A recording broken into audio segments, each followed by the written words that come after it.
Good morning, all of you. I hope you are joining the class. Ajad? Ajad? Sir, Okay. We'll start where we have left on Saturday's class. So we'll start today and complete the automatic lathes and go for the problems on lathe machines. So we have the multi-spindle horizontal automatic machines.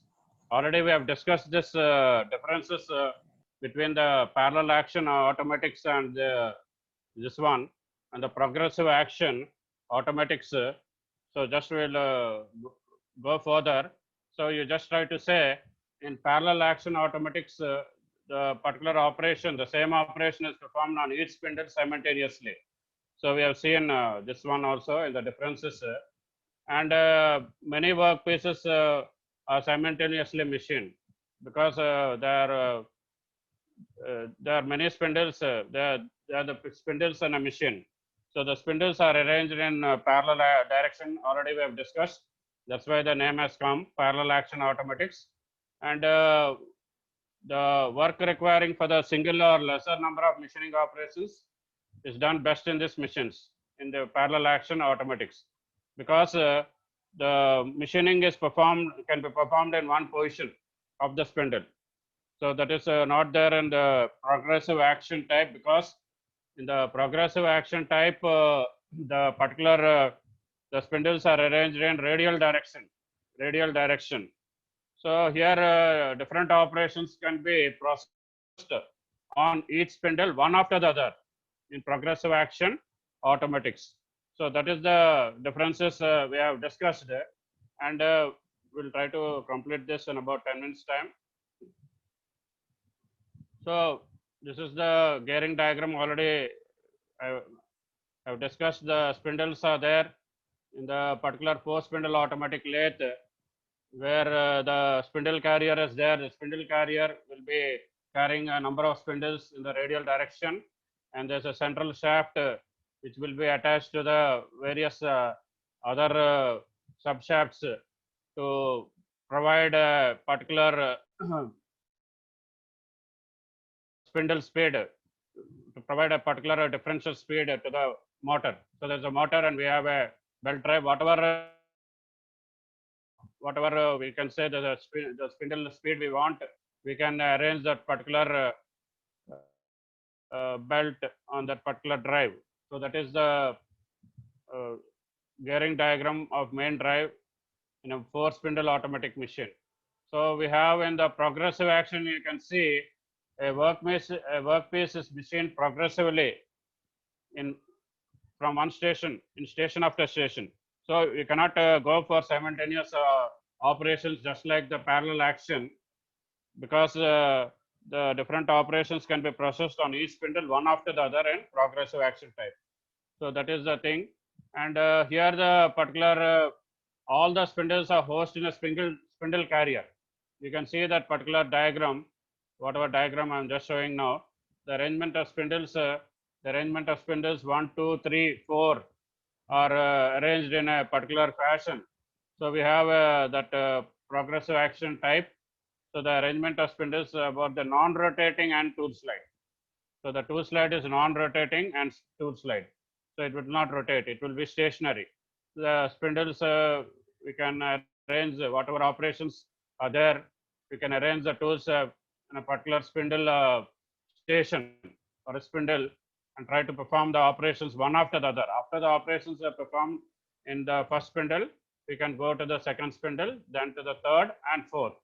So these are the particular things. So whenever in one revolution of the spindle, we can machine as many as work pieces, because we have a number of spindles. All the machining operations are done on the workpiece, and we can divide the operations. We can plan operations at a particular spindle according to the differential speed of the spindle. You cannot, if you try to combine the turning and threading operation, because threading operation is conducted at a low speed, so you try to combine knurling and threading in another spindle. So you can combine facing and turning. You can combine drilling, boring, and reaming. So that is the particular sequence of operations you plan in advance. And the arrangement of spindles in a progressive action type is radial. Already we have discussed that. And here the end tool slide. So this is the end tool slide. It performs operations such as drilling, threading, boring, turning. So that the end tool slide, because it is a non-rotating type, and only we require that particular operations. We plan that particular operations. So here, whereas cross slide, whatever cross slide we have in the progressive action automatic, does most of the turning operations, forming operations, chamfering, and cutting off operations. So that is the main feature. That are the main features or features of the progressive action automatics. So in multi-spindle machines, we can use a linear bar stock. So that's why after all the operations are performed for a particular design, the finished workpiece can be cut off from the machine, from the not from the linear workpiece or linear job. So that is the particular aspect of this progressive action automatic. So here another multi-spindle, we have the vertical checking lathe. We'll see in the diagram. So in this we have several workstations, more than 6, maybe up to 7 in number, but we can increase the workstations depending upon the design, maybe up to 8 also. So here the workpieces, why it is known as multi-spindle vertical checking lathe? The particular spindle is held in a vertical position, and the workpieces are held in chucks. So what are the operations that can be performed in this multi-spindle, this vertical checking lathe? Drilling, milling, boring, threading, etc. So not that all these operations cannot be done in the parallel action and the progressive type, but all these operations can be done simultaneously and in proper sequence. So that's why the sequence of operations are very important, because in production drawing, in the AU syllabus, we have seen the sequence of operations. According to the sequence of operations, hello? According to the sequence of operations only, we try to prepare the process sheet, starting from the first operation to the last operation. So here,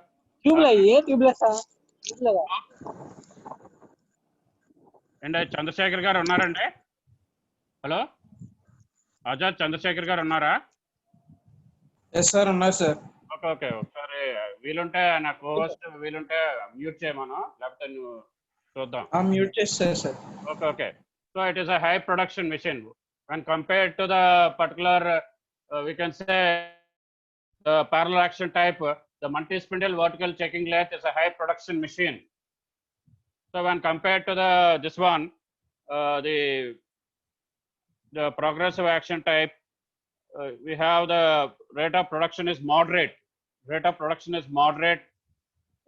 In this one, but when compared to the action type, the multi-spindle vertical checking lathe, rate of production will be higher. But when we compare parallel action type and progressive action type, rate of production is higher for the parallel action type than the progressive type. So you have to just know what is parallel action, progressive type, and the vertical checking type in the multi-spindle automatic lathes. So in the examinations, depending upon the marks, you have to elaborate. So short answers are there, the big questions are there, you just try to see. So this is a schematic diagram of the multi-spindle automatic lathe. So you have to index the spindle carrier. Whenever you want to have a particular spindle in front of the job, you try to index that particular spindle carrier, and spindle 1 will come in front of the job or workpiece. Suppose you want to have the spindle 3, you have to index. So indexing should be priorly done according to your plan, according to the sequence of operations, because here semi-skilled operators are there, not as skilled operators in the engine and central lathe, and they can plan well. So the indexing should be done prior to the start of the machining operations. And here we have these are the The both way directions we have the traversing tool slides, and this is a stationary turret, and we have a rotating spindle. It will be rotating in the anti-clockwise direction, and here we have the stationary base. So this is a multi-spindle vertical chucking lathe. The different workpieces or jobs are held in the chucks. So now next, this is the last topic of the automatic lathes, classification of semi-automatic lathes. Classification of semi-automatic. So in semi-automatic machines, again we can consider the single spindle or multi-spindle type. So we have discussed about the differences between the single spindle and automatic lathe. But before winding up, we'll try to discuss the differences between the turret lathe and the engine lathe and center lathe. So, or if you just skip now also, whenever we have time, we'll come to that and complete the particular unit before Saturday, because I'm planning Monday or Tuesday the third unit, because as per the JNTU, they may conduct the internal, I don't know, but somewhere in September last week or October first week. The dates will become shortly in about a week. So that is the single spindle automatic lathe, semi-automatic machines are center and checking type. Center, center type are the ordinary center lathe and engine lathe, where the workpieces is held between the lathe centers. That is the headstock center and the live center. So checking type, you can say the workpiece is clamped in a chuck, three jaw universal chuck or the four jaw independent chuck. So here the single spindle, the machining operations are performed on the workpiece with the help of several cutting tools simultaneously. So here the machining operations, whatever the operator has to unload the work from the machine. It is because it is semi-automatic, not fully automatic. Because by doing this, we have some time is consumed, and the already I told you the semi-automatics are both types, horizontal and vertical spindle, according to the mounting of the spindle in the horizontal and vertical direction. So in multi-spindle semi-automatic machines, we can have the high production rates. So that is the main feature of this one. And here there are also two types, but mostly we try to prefer the chucking type. And here also, like the fully automatic multi-spindle, we have the parallel action and the progressive action. So by this time, you might be well aware of the parallel action type and the progressive action type, because this is a very important topic where we have to see the features of the automatic lathes, the components of the automatic lathes, the different operations of the automatic lathes, the classification of the automatic lathes, and the classification of the semi-automatic lathes. And you have to know the differences between the turret lathe and capstan lathe, and you have to know the differences between the turret lathe and engine lathe. So I'm summarizing whatever we have learned up to now. So in the parallel action already, each spindle has its own tool slide, and the several cutting tools. So all this are capable of operating automatically, because it is a semi-automatic. Only unloading of the finished job you try to do manually. So here the spindles are mounted on a rotating spindle carrier. All the diagrams you might have seen. It is only semi-automatic. So here all the operations in parallel action are done simultaneously. So here all the operations are completed on the workpiece, but the rotating carrier makes one complete revolution. In one complete revolution, whatever are mounted at different spindles, we try to mount different cutting tools according to the numerical sequence, according to the sequence of operations. So that is the feature of the parallel action type semi-automatics. In the progressive action, the blanks, we have the different blank. Blank is a raw workpiece or a fresh job where unmachined workpiece. You can say these are mounted on each spindle consecutively. So after one operation is completed on a particular spindle, we try to go to the second spindle. The machining operations are not done simultaneously. So this is another diagram related to the multi-spindle chucking type of machine. That is a progressive machine where we have different loading stations. So these are mounted radially, and the first diagram This is the first diagram where we have the spindle carrier is holding a number of 6 spindles and chucks, and second one we are indexing periodically, or we can index priorly. So how to index means we have to index through 60 degrees angle. So each spindle has its own speed. Each spindle rotates its own speed, independent of the remaining spindles. Because why we have to designate or design a speed for a particular spindle according to the operations. According to the operations we perform at that particular spindle. So that is very important. Here we have the column. This is the column.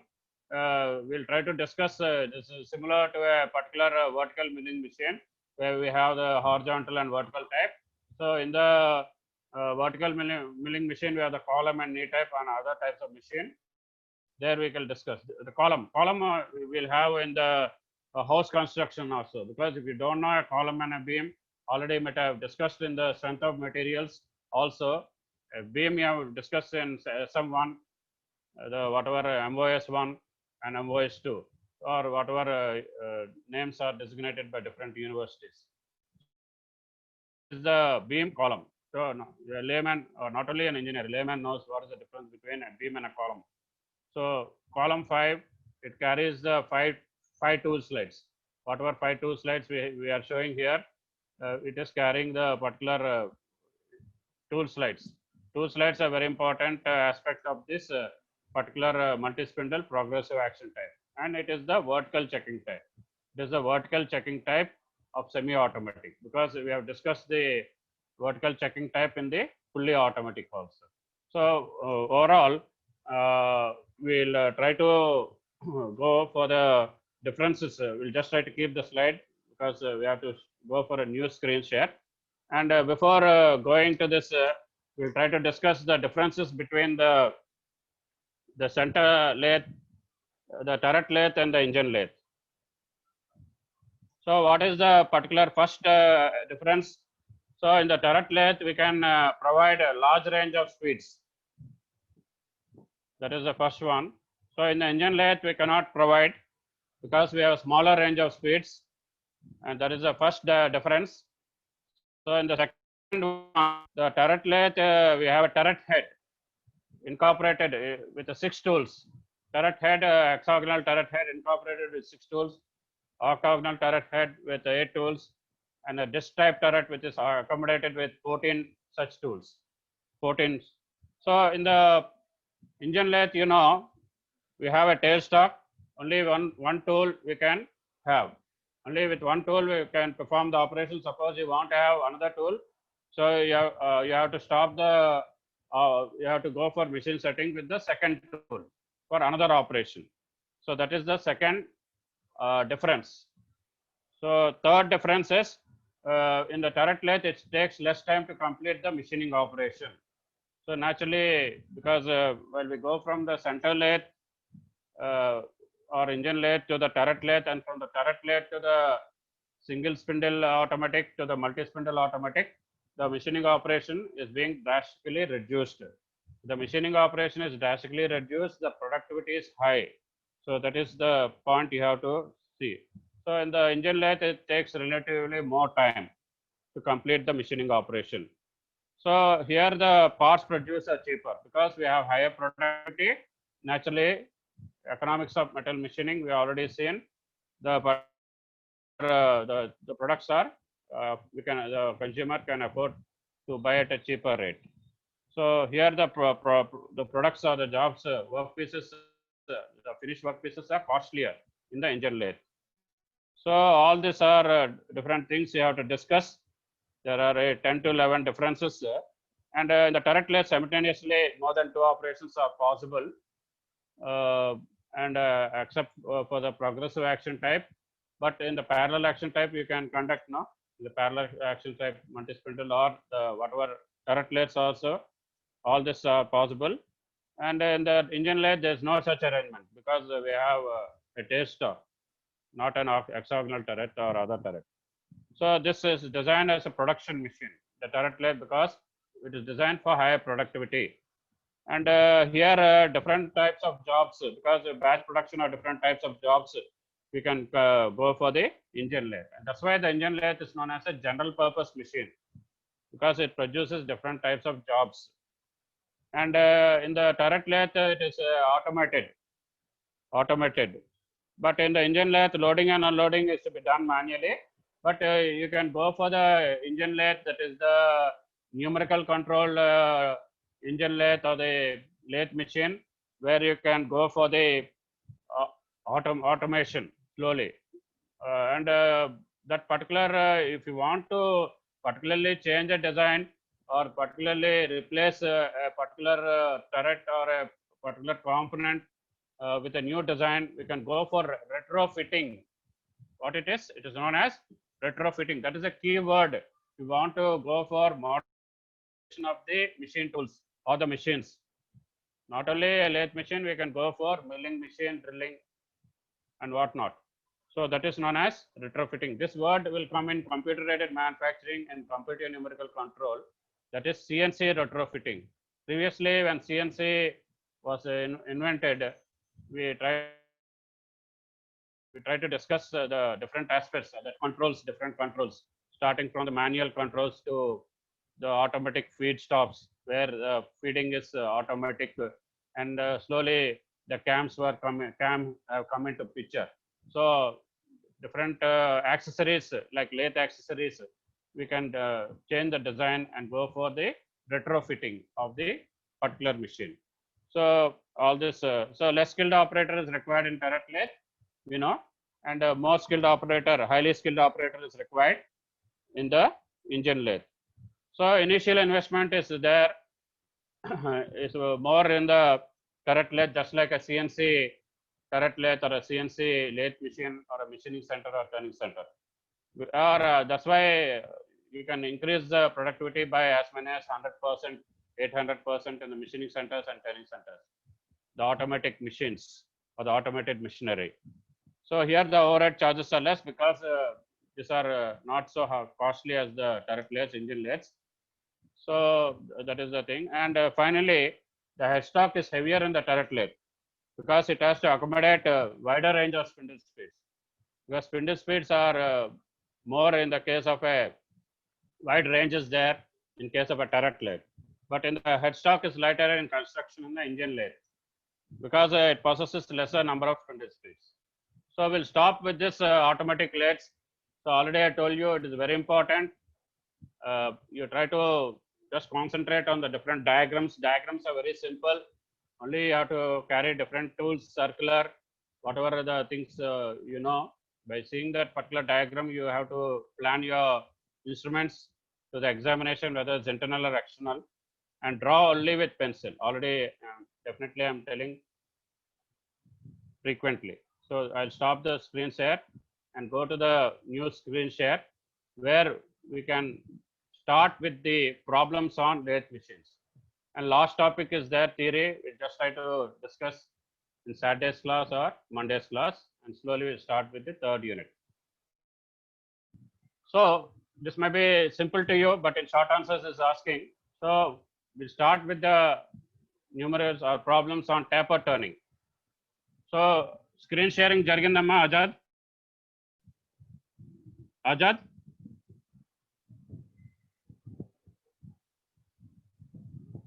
Ajad? Chandrasekhar garu? Okay. So here we had find the angle at which the compound rest should be swiveled. He has asked for cutting a. Sir. Hello? Screen. Sir, చెప్పండి sir. నేను గోపాలకృష్ణని. Screen sharing జరిగిందమ్మా గోపాలకృష్ణ గారు? జరిగిందండి. Screen sharing. Okay. ఆజాద్ని అడిగితే ఇంకా response లేదు. అప్పుడప్పుడు screen stop అవుతుంది షేరింగ్, అందుకే అడిగాను. అటెండెన్స్ కూడా తీసుకున్నానులేండి, అయిపోయింది అటెండెన్స్ తీసుకున్నాను. ఓకే. ఫస్ట్ ఎవరో చంద్రశేఖర్ అంటే వచ్చారన్న, నాకు తెలియదు వాళ్ళు ఎవరో, మర్చిపోయాను. Okay sir. Okay. Find the angle at which the compound rest should be swiveled for cutting a taper on a job 150 mm long and having diameter 80 mm. So here he has given the smallest diameter at the tapered end should be 60. So here the major end diameter, big end diameter is 80 and small end diameter is 60. And what he has asked, the required taper portion is 100. So he has given what he has asked, he has given the data and he has asked to find out the taper angle. Tan alpha is equal to D minus D by 2L. That is a simple one, but don't think you may ask in the objective type also. But we'll just try to come with from the short answers to the big problems. So here in the second problem, he has given a mild steel rod, he has given the length L, capital L, and the tapered portion is small l. You just try to know the difference between the capital letter and the small letter here. He has differentiated and has given the larger end diameter of the taper is D is 90 and the smaller end diameter is 80. So here the taper, how you can find D minus D by L. So it is a slope of 10 by 50 or a slope of 1 by 5. So just try to see. So he has asked to find taper in millimeters per minute. So taper is millimeters per minute and in degrees also he has asked.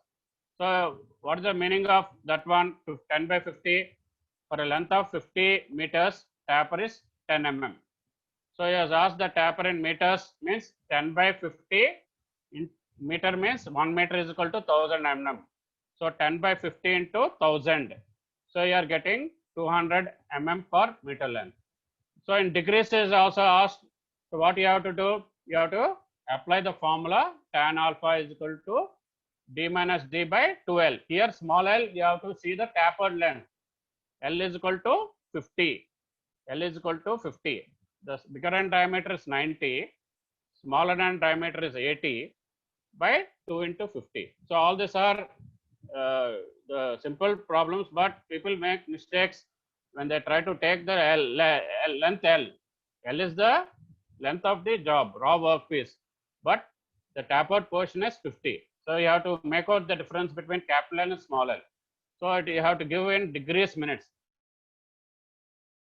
Though time and again I'm showing in the calculator, you have to express the taper angle in degrees, minutes and seconds. So 5.71, the 5.71, if you try to press the calculate in the calculator button, the degrees, minutes and seconds, you'll be arriving at 5 degrees, some 43 seconds or 45 seconds. So that is the thing you have to say. So compound rest. So angle to which the compound rest you have to set. Already we have discussed the different taper turning methods, the tail shock set-over method and the compound set-over method. So here we have got the angle as 5.7 degrees. So you have to set the compound rest at an angle of 5.5 degrees 43 seconds or 5 degrees 45 seconds, like that. So he has asked the tail shock set-over. The final question he has asked. So in the tail shock set-over method, already I have given the formula previously. So you have to take the formula as D minus D by 2. The difference between the bigger diameter and the smaller diameter, half of that into capital L by L. So you have to calculate this 90 minus 80 by 2. So you are getting there as some 10 by 2, 5 and into 80 by 50. So in the tail set-over method, you have to apply this formula and try to arrive that you have to set the tail shock by 8 mm. So just try to see how the different turning methods are there. The compound rest method, the tail shock set-over method and the taper turning attachment. So already we have finished in the theory. All this you have to discuss. So try to be careful as far as the units are concerned. Nowadays, this generation is not conscious of the units.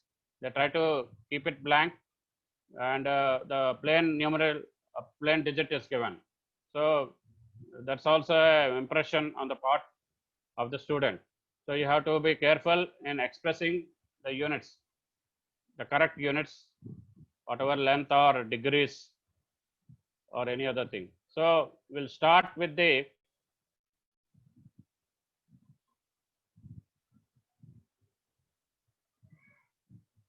so in the next problem, we'll just try to start with the thread cutting problem. So just try to be careful because in the practicals also, you just try to demonstrate, but you have to catch the concept of what is the gear ratio of taking, and the other depth of threads or whatever things you are trying to take. So that is for the particular practicals also you have to have a knowledge, because though the technician will tell and the viva versa will be asking what are the gear ratio have taken and other things. So the second problem, square threads of 8 mm pitch and double start. So double start thread I will try to tell you, because you have to know what is the lead of the thread also, lead of the lead screw. So lead is the distance traveled by the lead by the screw for one revolution. So in the single start thread, we have the lead is equal to pitch, and we have the relation between lead and pitch as L is equal to NP. Suppose you give N is equal to 1, that is a single start thread. N is equal to 2 or more than 2, it is a double start thread. So you have to know the difference between the single start thread and the multi-start thread. The other types are square thread, Acme thread, ISO thread, and all the other threads, British Association, all the threads. So in this particular square threads of 8 mm pitch, double start are to be cut on a rod having a diameter of 60 mm. He has given, and the lathe has a lead screw with 6 mm pitch. He has given the pitch of the lead screw also. He is asking what is the gear ratio between the spindle and lead screw. First, we'll try to go for that.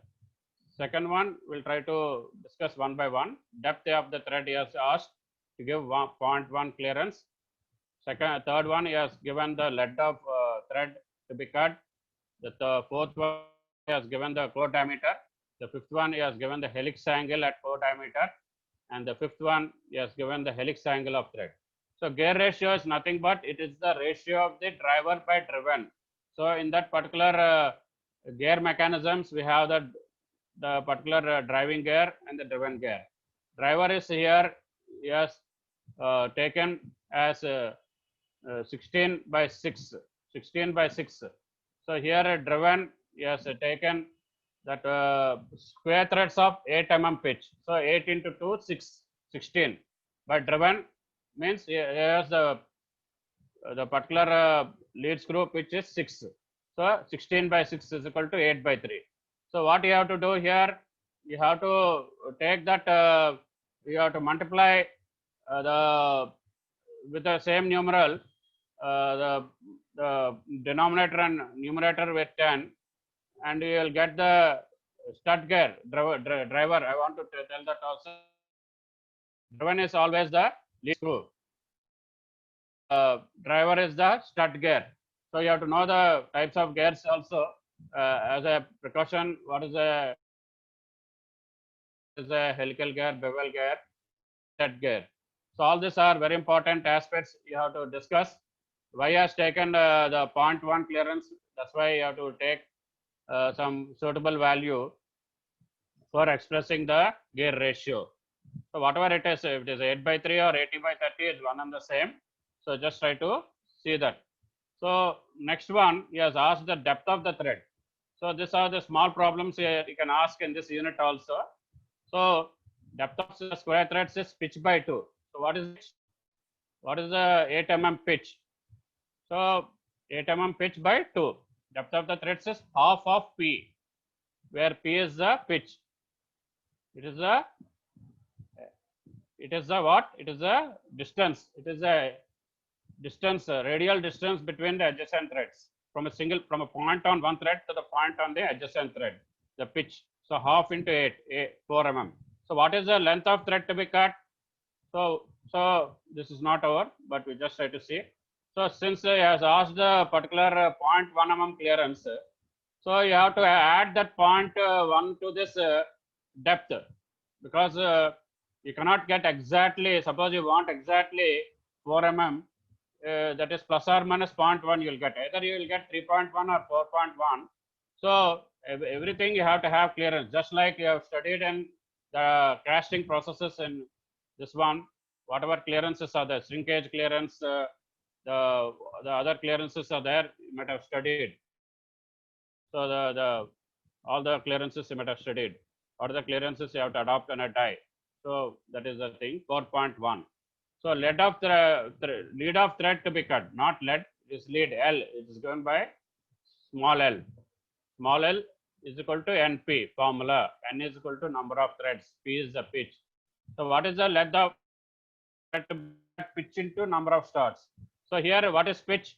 He has already given us 8, and number of starts he has given as double start thread. Double start thread means N is equal to 2. So 8 into 2, we are getting the 16 mm. So what is the lead of thread to be cut? It is 16 mm. The next one, he has asked the core diameter. Core diameter is nothing but, you try to take the formulas, because they're very important. Core diameter, you can take the formula as outside diameter minus 2 into depth of thread. So what is the outside diameter in the problem? He has given as 60. 60 minus 2 into, what is the depth of thread with the clearance? Considering the clearance, it is 4.1. So it is coming up to 60 minus 8.2, it is coming up to 51.8. So all this you have to practice. The problem you can maybe appearing simple to you, but in the gear ratio, if you are giving driven by driver, then you are gone. So driven is mostly the lead screw. Already I told you. So what is the helix angle? Helix angle also we have a formula. What is the helix angle at the core diameter? Because you have to provide the helix angle at the core diameter is tan inverse lead by core circumference. So what is lead here? Already I have calculated. It is a pitch into number of starts, 16 mm. But what is core circumference? So what is circumference of a circle? Pi d. What is d here? D is the core diameter. Because he is asking the core circumference, you have to take the core diameter into consideration. Pi d or 2 pi r. Whenever radius comes, it is 2 pi r. And all this you have to consider. 16 by pi d. So what is the helix angle? Tan inverse L by pi d. L by pi d. So you are getting as 5 degree 59 seconds. You don't express like this because 5.59 you have to express in only 5 degrees, minutes and seconds. Degrees, minutes and seconds, the angle. So only if you express in degrees and minutes, okay, because you are not going for precision works here, only theoretical. So what is the helix angle of thread? So you have found out the helix angle at core diameter. So what is the helix angle of the thread? It is a lead to be cut. Lead to be cut already you know, but what is the mean circumference of work? Because the mean circumference of work, what you have to do, already you have the outside diameter 60, you have to take that the 4. What is 4? The particular you just try to say 4 is the depth of the thread. The depth of the thread, or just you try to go back to what you have taken, because you'll be if you have confusion, you have to take the depth of screw threads into consideration. Depth of the threads into consideration. So you have to take for the helix angle of thread mean circumference of work, not the core circumference, because you are calculating the helix angle of the thread 16 by pi into 60 minus 4. So that is 56 pi. So you will be arriving the helix angle of the thread will always be less than the helix angle at the core diameter. You try to give random values. Already time and again, you have to observe the numerical in the problems also. The problems also, you have to observe the numerical data in the problems carefully. So it is 5 degrees 19 seconds. So it is helix angle is somewhat 40 minutes less than the helix angle at the core diameter. So next we are going to the particular the machining parameters like cutting speed, speed and depth of cut in turning. In the lathe machine, we have this particular problems also. So what is cutting speed? Already we have just given the definitions in the introduction. So cutting speed in a lathe means the number of meters measured on the circumference of a rotating job. So that is the which passes the cutting edge of the tool in 1 minute. That's why it is given in meters per minute. So time and again I am given the formula as pi d n by 1000 meters per minute. So what is d here? It is the diameter of the job. What is n here? It is the number of revolutions. revolutions per minute of the job. So here the length of the chip removed per minute is measured. So how you determine the cutting speed? What is the length of chip you have removed per minute? So that is also you can take into consideration. So cutting speed is given by pi dn by 1000, pi dn by 1000 meters per minute. So the next parameter is the feed. So first we will try to go for the basic definitions and then the problems. For cutting different metals for a tool, because for different metals of a tool of different tool materials of a particular material or a job or a rock workpiece, we have to the recommended we have to specify the average cutting speeds for performing various operations. Because for example, we want to have for high speed steel HSS 18:4:1 W. The turning of mild steel is done at a cutting speed of, already we have discussed that in the first unit, 25 to 30, cast iron 16 to 21, 22, and that of brass. So just try to see, because brass is softer material and compared to, you can increase the cutting speed when it's compared to the cast iron or this one. We have to increase, we can increase, because the cutting speeds will be different for different operations. Already we have discussed that. We have to slow the cutting speed for the drilling operation, for the nulling and the thread cutting operation. So you have to maintain the correct cutting speed for a particular tool and job material combination for a particular tool, and not only the type of operations also. So all this you can write, because already in the first unit we have finished this because when we have considered the cutting tool materials, we have specified what is the cutting speed for that particular tool material or for that particular raw piece material. Speed is the amount of advancement of the tool. So what is speed? It is the amount of advancement. Whenever we are telling us advancement, is nothing but parallel to the surface being machined. You might have seen the feed as the longitudinal feed or the radial feed. So that is according to the direction of the particular tool.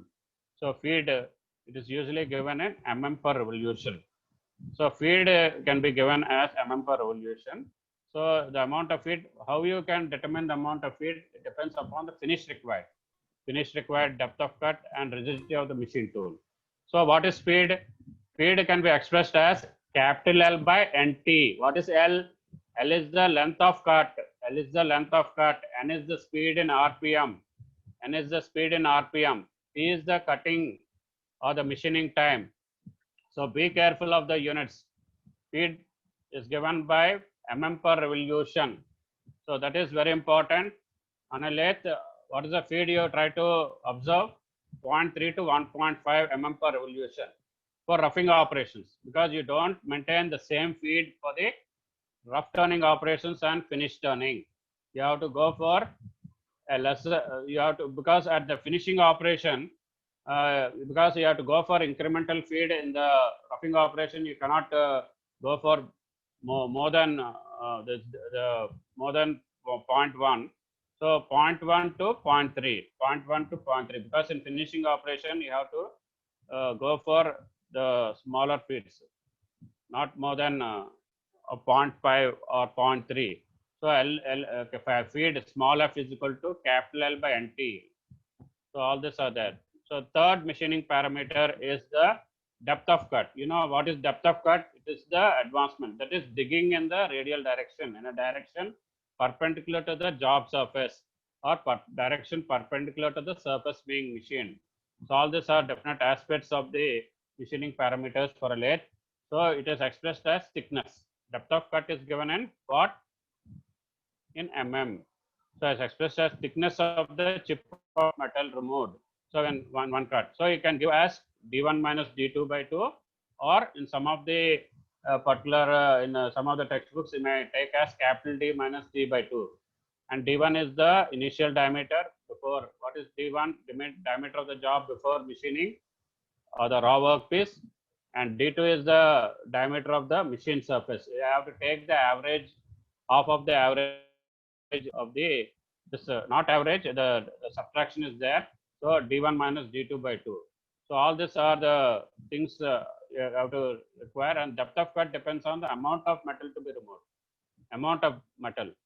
So you don't give 0.1 at a stretch or 0.15 at a stretch. You try to give an incremental 0.05 like that, or 0.025, 0.025 like that. So it depends upon the tool material also, and power and rigidity of the machine tool. So all this, and for normal roughing operations, the depth of cut you can give more in the initial stages, 2 to 5 mm. And for finishing operations, because the surface finish you have to get as per the requirement, as per the design, or you have to go for the dimensions achieved properly on the job or workpiece. So you have to give a lesser depth of cut from 0.5 to 0.1 mm. So all this are very much required.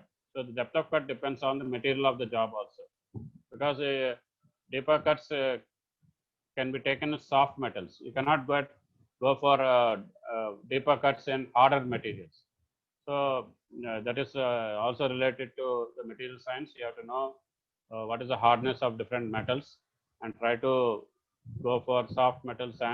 And mostly for machining, you don't try to go for soft metals only for some particular purpose you try to have, because they have to go for case hardening, annealing, anodizing, all the heat treatments you have to go.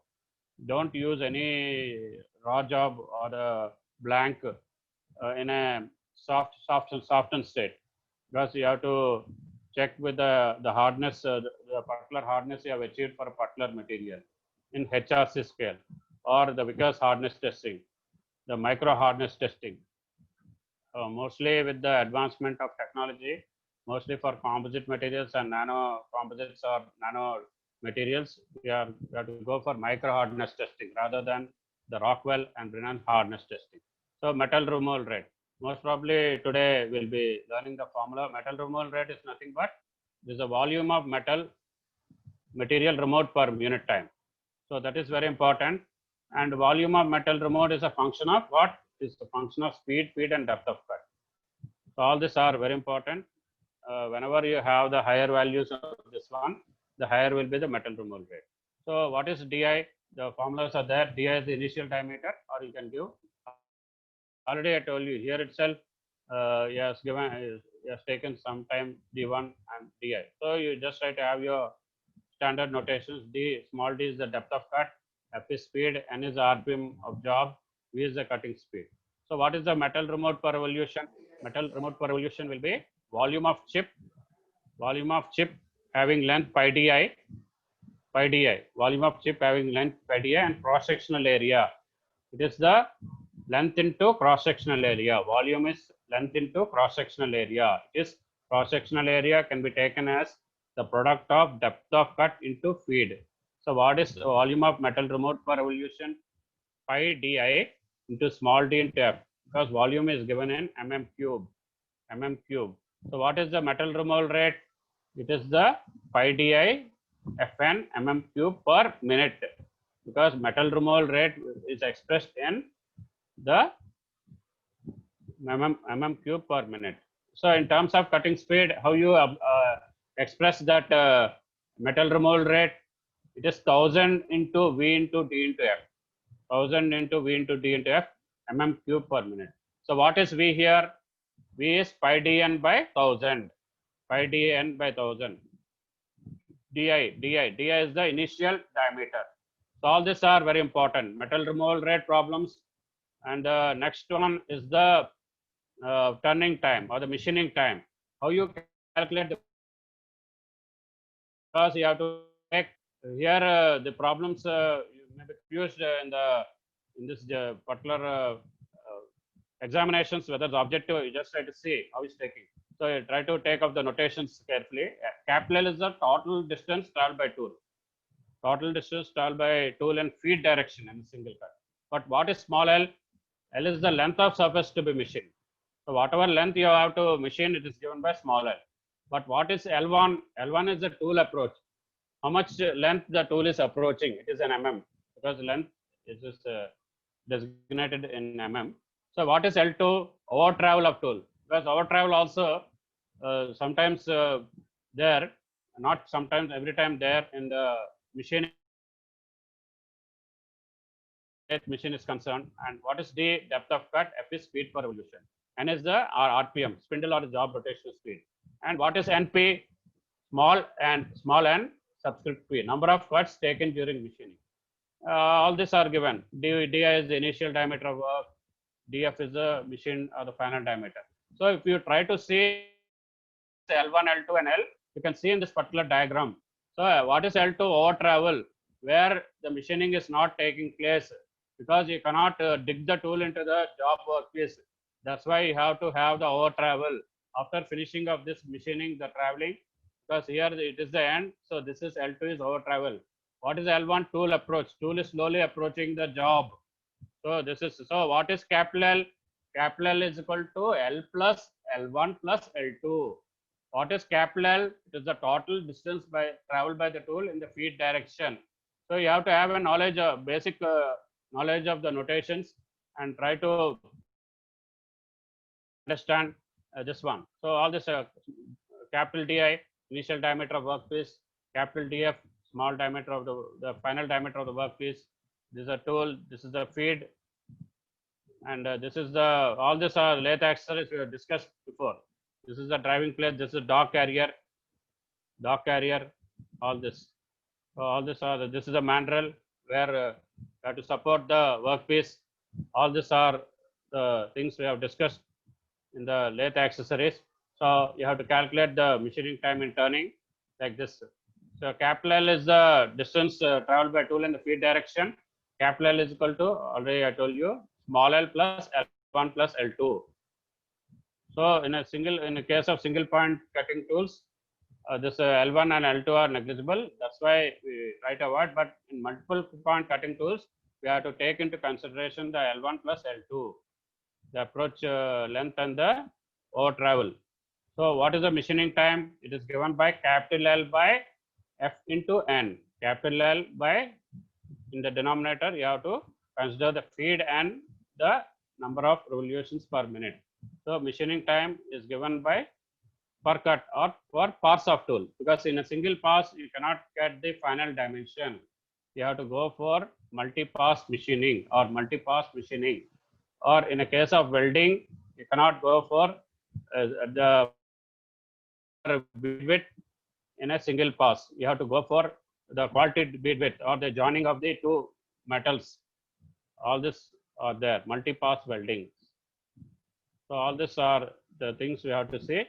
And in the next class, we'll continue with the problems on cutting speed. Already I told you pi d n by 1000, and n is equal to 1000 v by pi d. So just try to substitute the values in this in the formula machining time per cut.